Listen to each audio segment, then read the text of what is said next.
It is fashionable these days to complain about the enormous number of tourists in Venice. What is your view on that?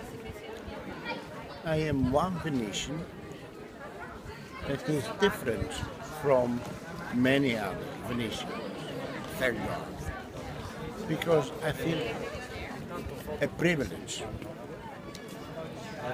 to be seated in this setting, which is an observatory.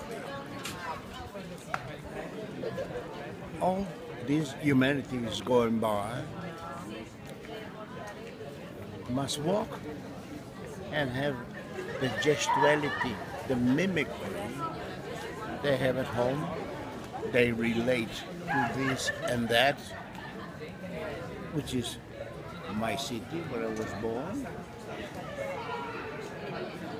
Hence and therefore, no need to know the languages, because they know what is the subject matter that these people are talking about. It is like they are in your living room.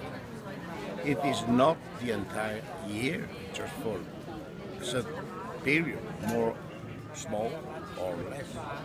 It doesn't matter. But anyway, it is a unique opportunity to see how the globe Earth is turning around, how has the evolution, how humanity changes every year. And this you can do in Venice. This is a natural theater made out of marble. And these people are the actors from all over the world. I take in this heat of the summer the Vaporetto. Vaporetto is the ideal place for this kind of human experiment, because they come in with whatever, with their bundles, with their luggage, whatever, and they go out. But they talk about the Grand Canal, where humanity in 1,000 years built up their own history.